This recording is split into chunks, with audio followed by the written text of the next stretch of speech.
عليه. ونعوذ بالله من شرور أنفسنا ومن سيئات أعمالنا.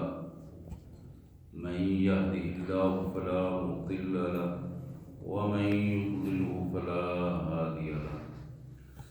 ونشهد أن لا إله إلا الله وحده لا شريك له. ونشهد أن سيدنا ومولانا محمدا عبده ورسوله. أما بعد فإن خير الحديث كتاب الله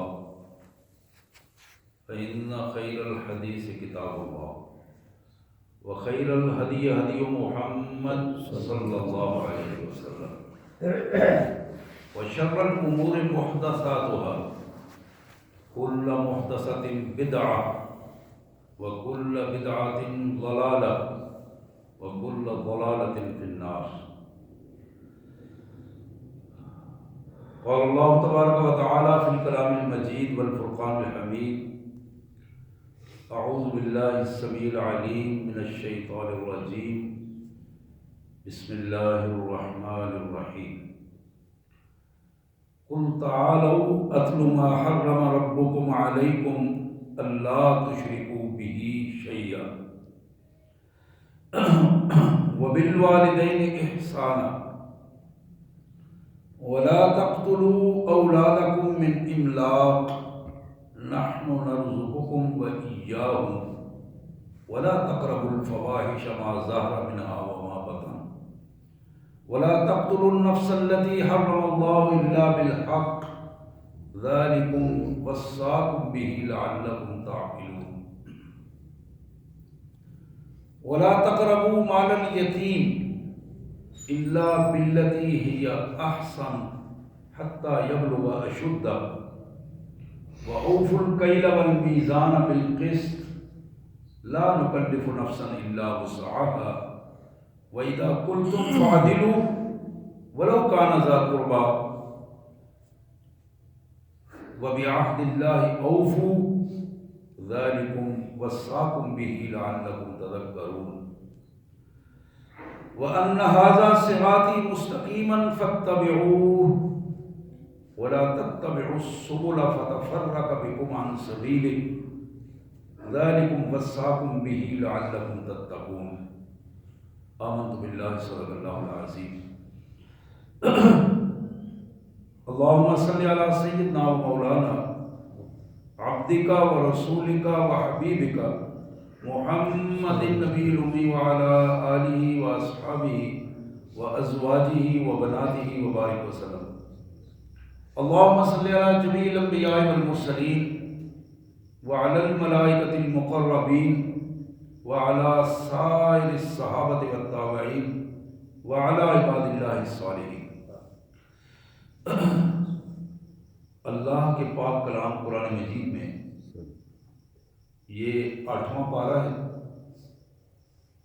اور سورہ انعام 8ویں پارے کی سورہ انعام آیت نمبر 151 152 153 3 آیات میں نے آپ کے سامنے تلاوت کی. آئیے سب سے پہلے ان مبارک آیات کا ترجمہ اور مفہوم اور پھر انشاءاللہ اسی پس منظر میں مختصر سی گفتگو. اللہ کے مبارک نام سے جو بڑا مہربان بہت زیادہ رحم کرنے والا ہے.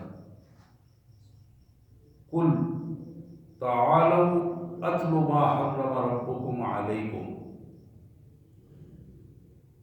میرے رسول صلی اللہ علیہ وسلم آپ ان لوگوں کو بتاؤ کہ آؤ جو کچھ تمہارے پروردگار نے تمہارے لیے حرام قرار دیا ہے اسے میں کھول کر پڑھ کر تمہارے سامنے ایک ایک چیز کو واضح کر دو. اتل ما حرم ربکم علیکم. اس میں سب سے پہلی چیز یہ ہے کہ اللہ تشرکوا بہ شیئا. حرام عقائد میں، حرام اعمال میں، حرام کیفیات میں سب سے پہلا رویہ جو ہے وہ مشرکانہ رویہ ہے.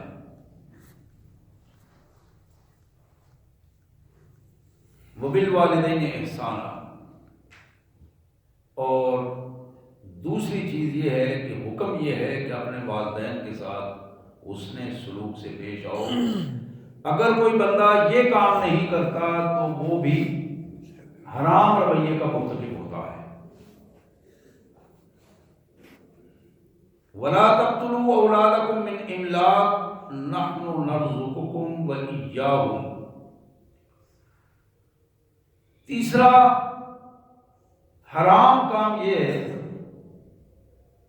کہ تم اپنی اولادوں کو، اپنے بچوں کو رزق کے ڈر سے قتل نہ کرو، کھلانے پلانے کے ڈر سے، کنبے کی وسعت کے ڈر سے انہیں مارو نہیں، ان کو آنے سے پہلے ختم نہ کرو۔ نحن نرزقکم وإیاہم، تمہیں بھی ہم ہی کھلاتے پلاتے رہے اور کھلا پلا رہے ہیں، اور یہ بات بھی ہمارے ذمہ ہے کہ ان کو بھی ہم نے ہی رزق دینا ہے، کھلانا پلانا ہے، یہ ہمارے ذمہ ہے۔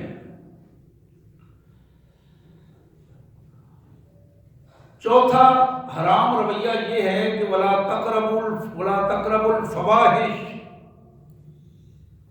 بے حیائیوں کے قریب نہ جاؤ۔ فحش کی جمع فواحش، بے حیائیوں کے قریب نہ جاؤ۔ ما ظاہر منہا وما بطن، وہ بے حیائیاں جو کھلے بدو نظر آ رہی ہوں، یا وہ بے حیائیاں جو چھپی ہوئی ہوں اور تم اپنے بند کمرے میں کر رہے ہو، ان میں سے ہر ایک بے حیائی اپنی جگہ پر بے حیائی ہے اور وہ حرام ہے، اس سے اپنے آپ کو بچاؤ۔ وَلَا تَقْتُلُوا النَّفْسَ الَّتِي حَرَّمَ اللَّهُ إِلَّا بِالْحَقِّ، اور یہ تمہارے لیے حرام رویہ ہے کہ تم کسی جان کو جسے اللہ نے محترم قرار دیا ہے اسے بلا وجہ قتل کر دو، بغیر اس کے کہ اس پر کوئی تمہارا قتل کرنے کا کوئی حق بنتا ہو۔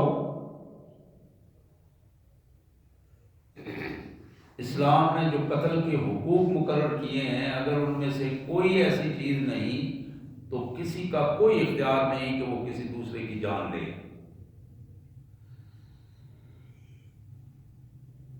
حضرات یہ 5 چیزیں بتائیں،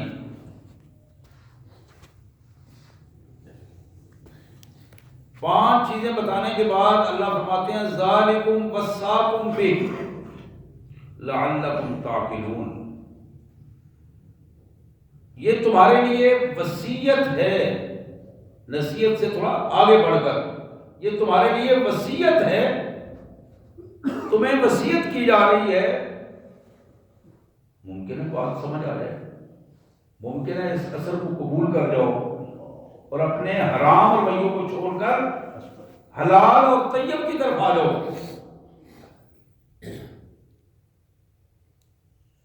حضرات دوسرے پیراگراف میں پھر کائنات کے مالک نے توجہ دلائی، وَلَا تَقْرَبُوا مَالَ الْيَتِيمِ إِلَّا بِالَّتِي هِيَ أَحْسَنُ حَتَّى يَبْلُغَ أَشُدَّهُ،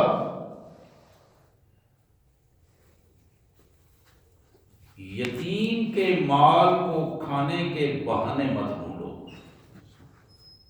مال یتیم پر نظریں مت گاڑو، یہ حرام ہے، اور اس حرام کو اپنے مال میں مت ملاؤ اور اس ملا کر یک خالص کو مت کھاؤ۔ یتیم کا مال کھانا حرام ہے۔ ہاں اگر تمہیں اس کی ذمہ داری دی گئی ہے اور تم کمزور ہو معاشی طور پر، تو اپنی بنیادی ضرورتوں کو پورا کرتے ہوئے اس کی حفاظت کرتے ہوئے اس پر استعمال کر سکتے ہو، اور یہ حفاظت اس وقت تک جاری رہنی چاہیے حتیٰ یبلغ اشدہ، جب تک کہ وہ باشعور نہ ہو جائے، بالغ نہ ہو جائے، شعور کی عمر کو نہ پہنچ جائے۔ پھر فرمایا وَأَوْفُوا الْكَيْلَ وَالْمِيزَانَ بِالْقِسْطِ، حکم یہ ہے کہ تم اپنے ناپ تول کو انصاف کے ساتھ دونوں پلڑوں کو برابر رکھتے ہوئے اس رویے کو اپناؤ. اگر یہ رویہ نہیں اپناؤ گے تو یہ حرام ہوگا. پھر فرمایا لا نکلف نفسا الا وسعها، ہم نے کسی شخص کو بھی، کسی فرد کو بھی اس کی ہمت سے زیادہ تکلیف نہیں دی. اس پر ذمہ داری اتنی ہی ڈالی ہے جتنی وہ ادا کر سکتا ہے. وَإِذَا قُلْتُمْ فَعْدِلُوا وَلَوْ كَانَ ذَا قُرْبَىٰ، اور یہ بھی حکم ہے کہ جب تمہیں عدل و انصاف کی ذمہ داری دی جائے تو پھر تمہارا قریبی رشتہ دار بھی کیوں نہ ہو، اپنی ذات بھی کیوں نہ ہو، تو پھر تم عدل و انصاف کے تقاضوں کو پورا کرو. جب تمہیں ذمہ داری دے دی جائے کہ عدل و انصاف تم نے کرنا ہے تو پھر وہاں ڈنڈی نہ مارو، چاہے تمہارا قریبی رشتہ دار ہی کیوں نہ ہو اس میں تمہارے سامنے.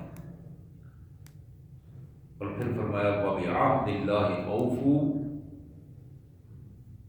اللہ سے کیا ہوا وعدہ پورا کرو، عہد پورا کرو. وہ جو تم نے کلمہ پڑھا ہے نا، عہد کر کے حلف اٹھایا ہے اشہد ان لا الہ الا اللہ وحدہ لا شریک لہ واشہد ان محمدا عبدہ ورسولہ، اس عہد کو پورا کرو. وہ جو رب کو رب مانا ہے اس عہد کو پورا کرو. وَبِعَهْدِ اللَّهِ أَوْفُوا، اللہ کے ساتھ کیا ہوا وعدہ پورا کرو. حضرات یہ دوسرا پیراگراف جب ختم ہوا، اس دوسرے پیراگراف میں 4 چیزیں بتا کر پھر کائنات کے مالک نے پھر ہمیں مخاطب کیا. ذالکم وصاکم بہ، ذالکم وصاکم بہ، یہ وہ چیزیں ہیں جن کی تمہیں وصیت کی جا رہی ہے. میں پھر وہ لفظ بول رہا ہوں، نصیحت سے ذرا آگے وصیت کی جا رہی ہے. اور وصیت کہتے ہیں ان الفاظ کو کہ جن کی دوبارہ موقع نہیں ملتا. وصیت بالعموم ایک تباہی کی جاتی ہے اور یہ بالعموم مرنے والا کرتا ہے.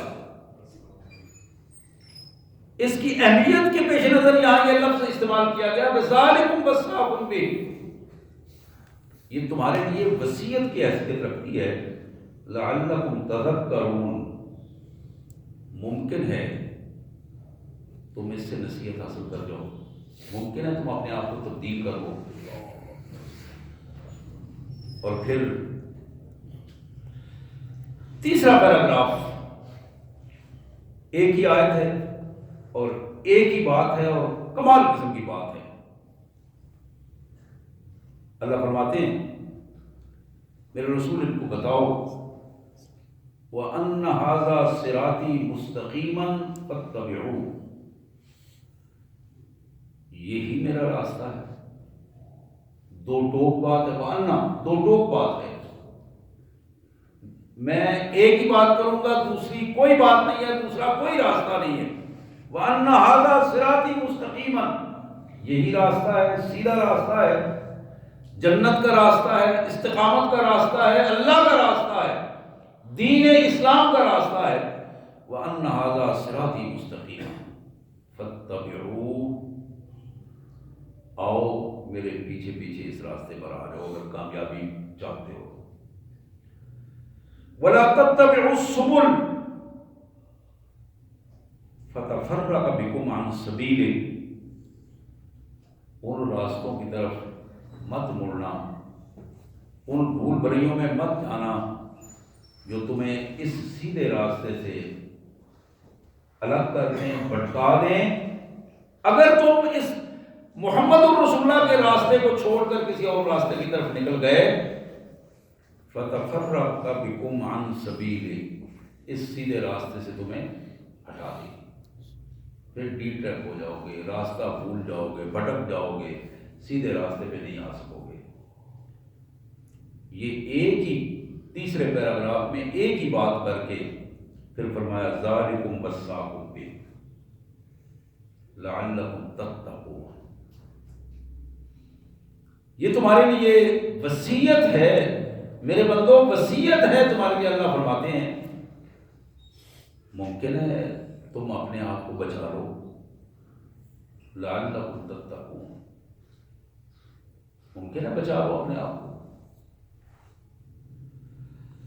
سبحان اللہ وبحمدہ، سبحان اللہ العظیم، نستغفر اللہ ونتوب الیہ، اہدنا الصراط المستقیم، صراط الذین انعمت علیہم غیر المغضوب علیہم ولا الضالین، آمین یا کریم یا رحیم۔ حضرات یہ آیات تھی سورہ انعام کی 8ویں پارے سے، آیت نمبر 151، 152، 153، 3 آیات تھی جن کا میں نے ترجمانی کے انداز میں آپ کے سامنے اس کا مفہوم رکھا۔ میں اس حوالے سے 2 احادیث آپ کے سامنے رکھنا چاہوں گا، کوئی لمبی چوڑی میں بات نہیں کروں گا، 2 احادیث میں چاہوں گا کہ آپ کے سامنے رکھوں، اور وہی دونوں احادیث ہیں جو معاملے کو بڑا کھلے انداز میں واضح کر دیں گی۔ تیسری حدیث کا ایک ٹکڑا چھوٹا سا جو سیاستہ میں زاد راہ کے میں سیاستہ کے حوالے سے مولانا جلیل حسن ندوی مرحوم نے نوٹ کیے۔ محمد کریم صلی اللہ علیہ وسلم نے ایک دن مہاجرین کو اکٹھا کیا، مدینہ طیبہ میں مہاجرین کو، یہ خطاب صرف مہاجرین سے تھا، اکابر صحابہ تشریف فرما تھے۔ آپ نے خطبے آپ کے مختصر ہوتے تھے، کوئی لمبے چوڑے خطبہ نہیں ہوتے تھے، مختصر خطبے۔ آپ نے اپنے خطبے کو کا آغاز اس طرح کیا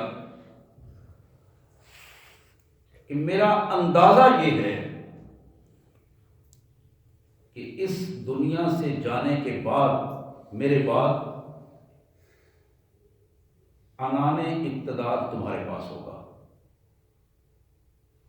اختیارات تمہیں ملیں گے، اور تمہیں اس امت کی ذمہ داری ملے گی، اور اس ذمہ داری کو تمہیں ادا کرنا ہے۔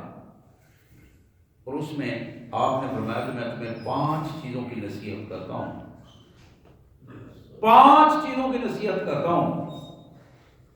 میں آج صرف ایک ہی بات بتاؤں گا، باقی انشاءاللہ اللہ تعالیٰ نے موقع دیا پھر کبھی بات ہوگی اس پہ۔ پہلی چیز آپ نے ارشاد فرمائی کہ جب کسی قوم میں بے حیائی، فواحش، بدکاریاں عام ہو جاتی ہیں، لوگ حیا کا جنازہ نکال دیتے ہیں، گلی محلے، بند کمرے، کھلی جگہیں، پارکیں حیاداری کی حقائق سے محروم ہو جاتی ہیں، تو پھر نتیجہ یہ نکلتا ہے اللہ تعالیٰ اس قوم کو ایسی امراض میں مبتلا کر دیتے ہیں جو ان کے آباء و اجداد میں نہیں تھی، انہوں نے سنی بھی نہیں تھی۔ وہ نئی نئی امراض، وہ نئی نئی اللہ کی گرفت، اللہ کے قانون کا نفاذ اس انداز میں پھر ان پر ہوتا ہے کہ انہیں اس کا کوئی مداوع نظر نہیں آتا، اور پھر وہ ڈھونڈتے ہیں، کوئی ویکسینیں بنا رہا ہے، کوئی اس پردوں کے اندر چھپا ہوا ہے، اور کئیوں نے اپنے منہ پہ وہ چیکو چاڑے ہوئے ہیں، لگائے ہوئے ہیں، کئیوں نے مختلف انداز میں، مختلف حوالوں سے انسان اپنے اپنے بساط بھر کو کوشش کرتا ہے بچنے کی اور بچانے کی، لیکن وہ اللہ کی گرفت میں آ چکا ہوتا ہے۔ یہ بات میرے آقا صلی اللہ علیہ وسلم نے سمجھی ہے، یہ میری بات نہیں، میرا تجزیہ، یہ میرے آقا کا تجزیہ، یہ 2 لوگ ہیں، وہی کی بات ہے کہ جس قوم میں بے حیائی عام ہو جاتی ہے، بدکاری عام ہو جاتی ہے، لوگ بے حیا ہو جاتے ہیں، غالب لوگ بے حیا ہو جاتے ہیں، اس قوم میں بیماریوں کا ایک طوفان آتا ہے، اور پھر اس بیماریوں میں نئی نئی بیماریاں جنم لیتی ہیں، نیا نیا وائرس اور جراثیم پیدا ہوتے ہیں، اور نتیجہ یہ نکلتا ہے کہ پھر وہ کنٹرول نہیں ہو پاتے۔ اس کا نام کرونا رکھ لیں یا کوئی بھی رکھ لیں، لیکن اصل میں وہ اللہ کی گرفت ہوتی ہے۔ اور یہ ایسی گرفت ہے کہ بدترین اللہ کے منکرین کو بھی اللہ کے گھر یاد آتے ہیں، پھر وہ وہاں جا کے اپنی دعائیں کروانے کی کوشش کرتے ہیں کہ ممکن ہے اس سے کو بچت ہو جائے۔ حضرات، جو میں حدیث پیش کرنا چاہتا ہوں آپ کے سامنے، یہ مسند احمد کی حدیث ہے۔ امام احمد بن حنبل رحمۃ اللہ علیہ نے جو حدیث کی کتاب ترتیب دی تھی، مسند احمد، اس کی یہ بڑی معروف حدیث ہے۔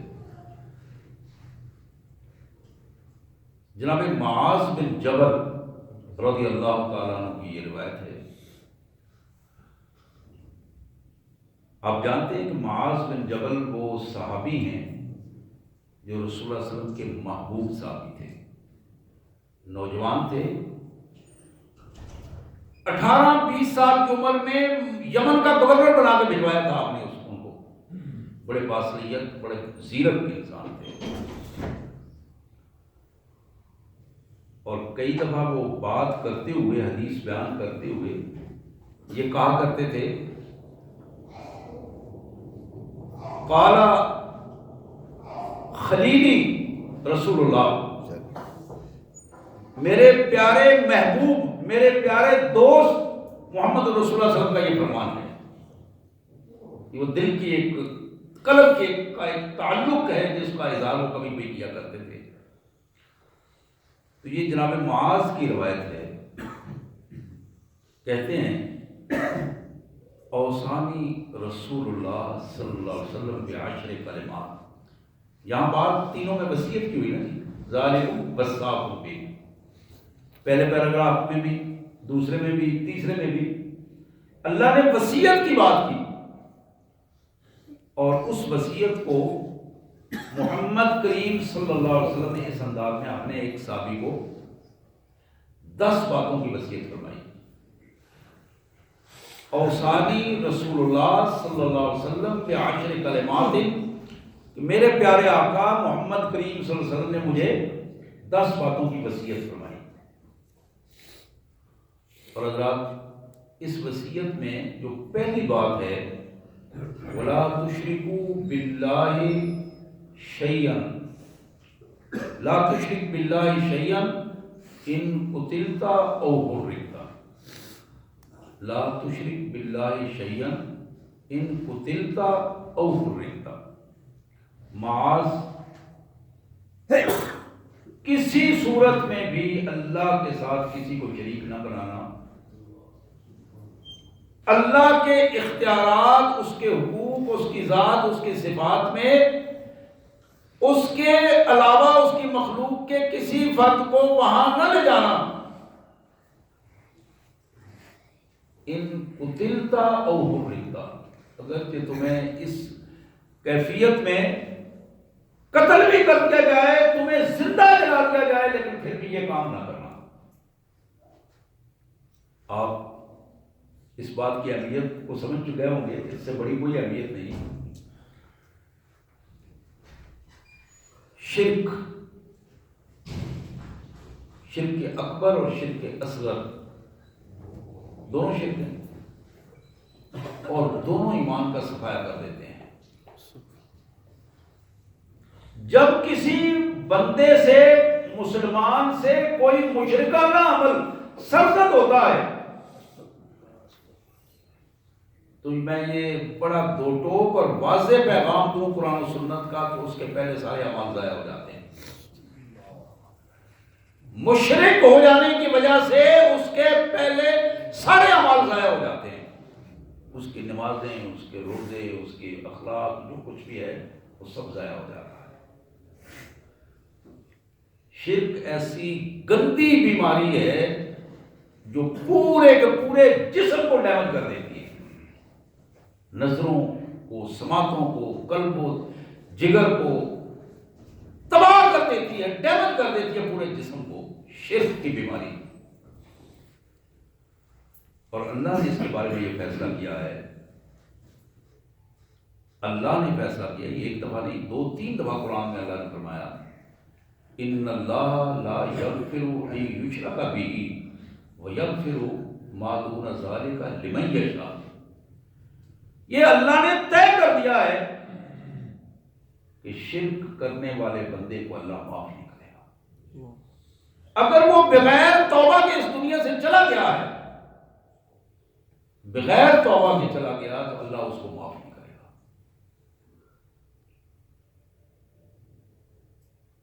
اور سادہ سی بات ہے، ریاکاری بھی تو ایک شرک ہے۔ اللہ کے قانون کو دوسروں سے طلب کرنا بھی شرک ہے۔ اللہ کے قانون کے مقابلے میں، قرآن اور سنت کے مقابلے میں دوسرے قوانین کو پسند کرنا بھی شرک ہے۔ جہاں قبروں پہ سجدہ کرنا شرک ہے، وہاں جو چیز اللہ سے مانگنا تھی، جو اللہ سے توقعات رکھنی تھی، وہ توقعات اگر بندوں سے رکھنا شروع کر دیں تو یہی شرک ہے۔ جب انسان مسبب الاسباب کو بھول کر اسباب پر نظریں گاڑ کر اپنے آپ کو اسباب کے حوالے کر دے اور اسباب ہی کو سب کچھ سمجھے، یہی شرک ہے۔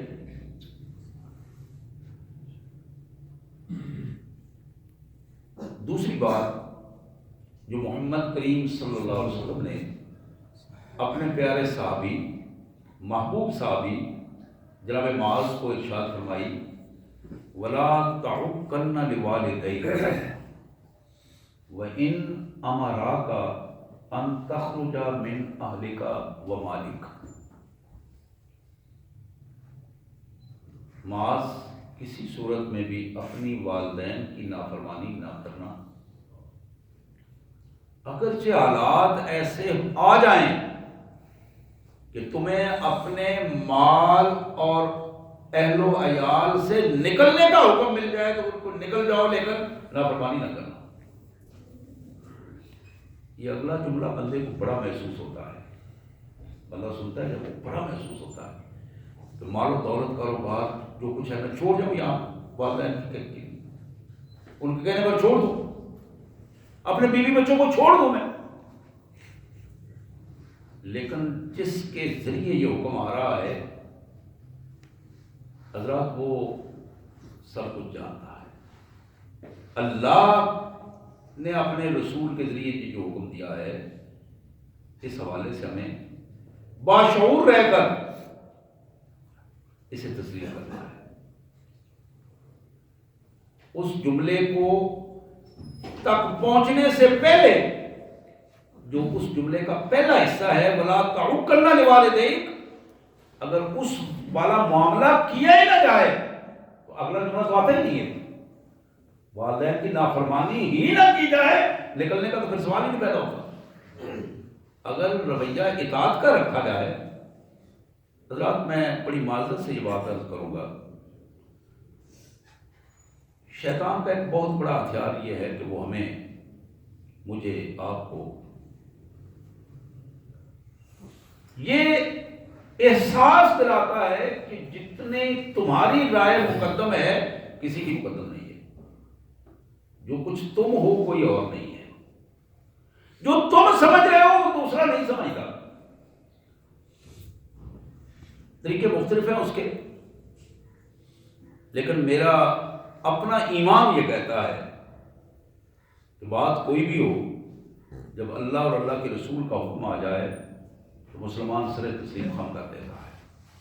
اس کے بعد اسے سوچنے کی ضرورت نہیں ہوتی کہ کیا، کیوں اور کیسے۔ تیسری بات جو محمد الرسول صلی اللہ علیہ وسلم نے اپنے پیارے صحابی کو وصیت کی، وَلَا تَتْرُكَنَّ صَلَاةً مَكْتُوبَةً مُتَعَمِّدًا فَإِنَّ مَنْ تَرَكَ الصَّلَاةَ صَلَاةً مَكْتُوبَةً مُتَعَمِّدًا فَقَدْ بَرِئَتْ مِنْهُ ذِمَّةُ اللَّهِ۔ فرمایا کہ معاذ میرے بیٹے، میرے دوست، کبھی بھی فرض نماز کو جان بوجھ کر نہ چھوڑنا۔ وَلَا تَتْرُكَنَّ صَلَاةً مَكْتُوبَةً مُتَعَمِّدًا، کبھی بھی جان بوجھ کر، حالات کچھ بھی ہوں، جان بوجھ کر فرض نماز کو نہ چھوڑنا۔ اس لیے کہ جو بندہ جان متعمدن کے الفاظ میں، جو جان بوجھ کر جو ترجمہ کر رہا ہوں نا، متعمدن کے الفاظ ہیں، جو شخص جان بوجھ کر، ہیلے بہانے کر کے جان بوجھ کر فرض نماز چھوڑ دیتا ہے، وہ اللہ کے ذمہ سے نکل جاتا ہے، اللہ کی حفاظت سے نکل جاتا ہے۔ اللہ کو اس کی کوئی پرواہ نہیں ہوتی وہ کس کھڈے میں گرتا ہے اور کہاں جا کے اس کے اختتام ہوتا ہے۔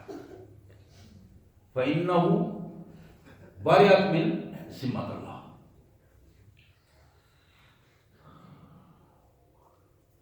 حضرات اس میں سے ایک موضوع ایسا ہے کہ اس پہ لمبی چوڑی بات ہو سکتی ہے، لیکن میں گنوا رہا ہوں، صرف زیادہ تشریحات نہیں کر رہا ہوں۔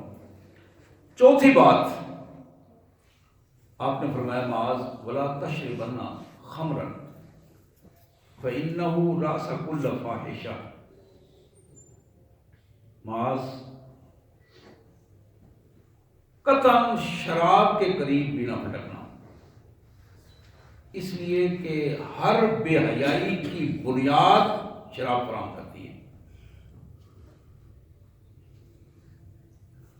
اور محدثین اس پہ بالعموم اتفاق کرتے ہیں کہ جتنی منشیات کی اقسام ہیں اور قیامت تک آتی رہیں گی، وہ اس خمر لفظ کے ماتحت آتی ہیں۔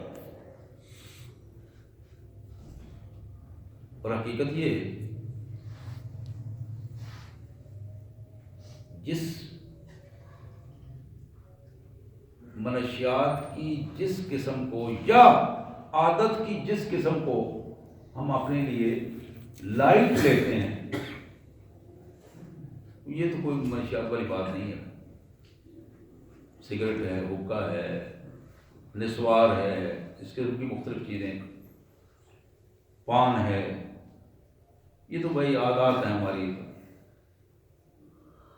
حضرات یہ بھی تو وہ چیزیں ہیں جو انسان کے اپنے جسم، اپنے رویے اور اپنے اخلاق میں بدبودار کیفیت پیدا کر دیتی ہیں۔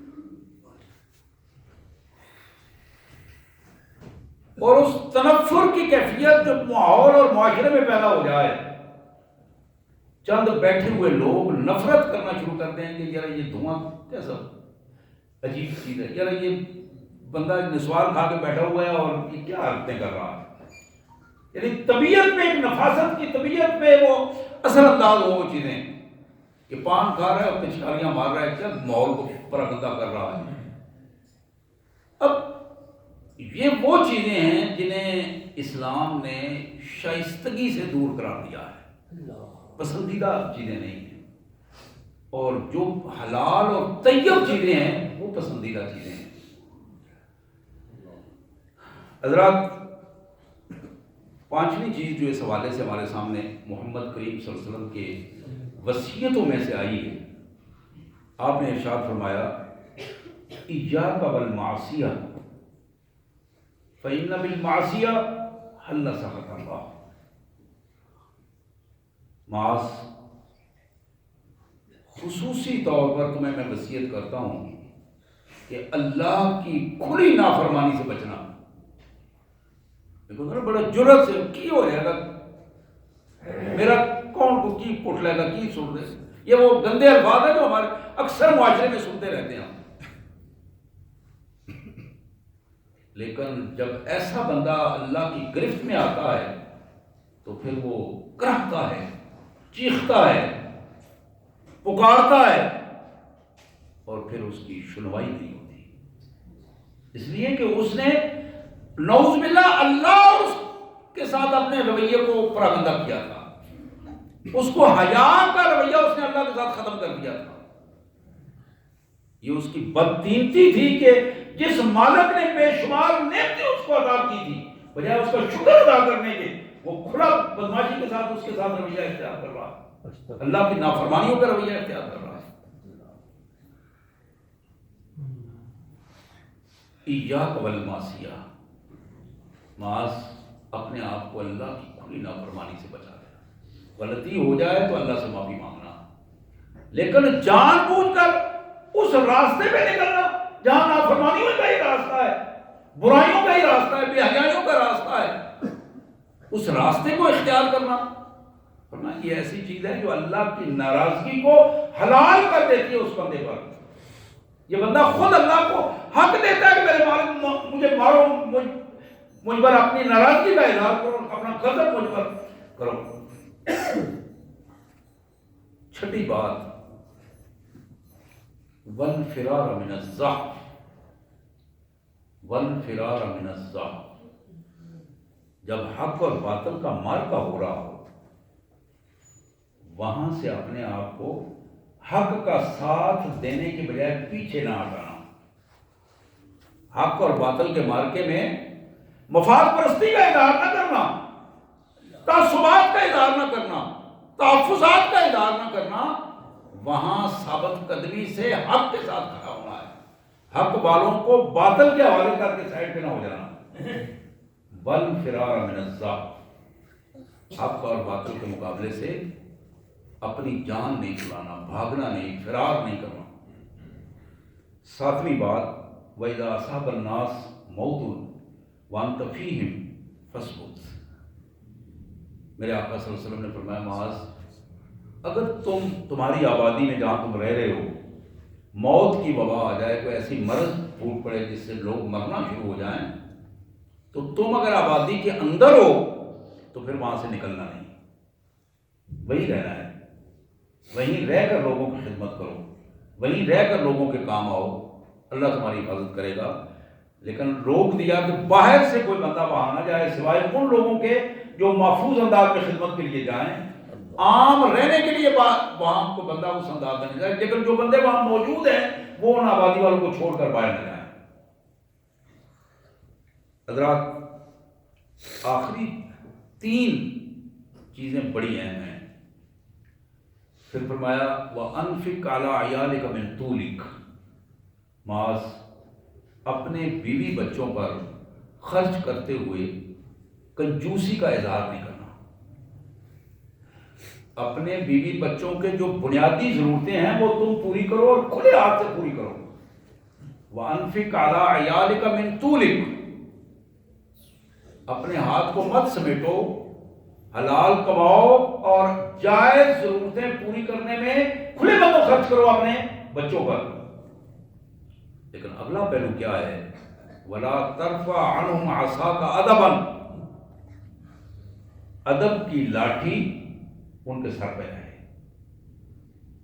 جہاں تم خرچ کھلے ہاتھ سے کرو، کھانا پینا پہننا ضرورتیں بنیادی ضرورتیں کھلے ہاتھ سے دو، وہاں تم ان کو آزاد نہیں چھوڑو گے۔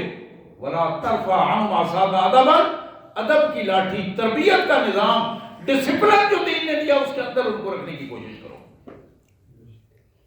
وَلَا تَرْفَعْ عَنْهُمْ عَصَاكَ أَدَبًا۔ پھر آخری بات ارشاد فرمائی وَأَخِفْهُمْ فِي اللَّهِ، وَأَخِفْهُمْ فِي اللَّهِ، دو جملے ہیں، کمال جملے ہیں۔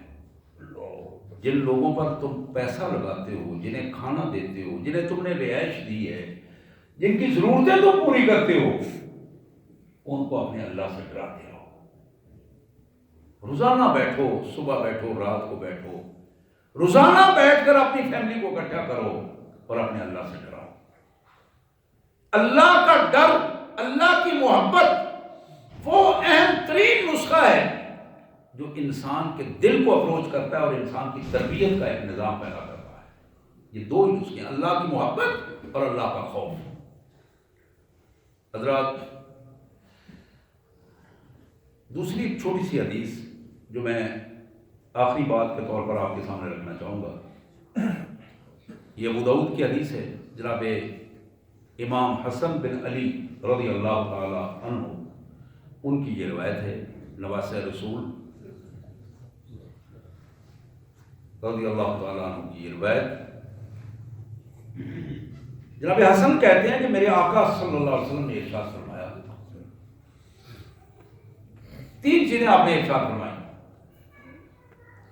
حسنوا اموالکم بالزکات،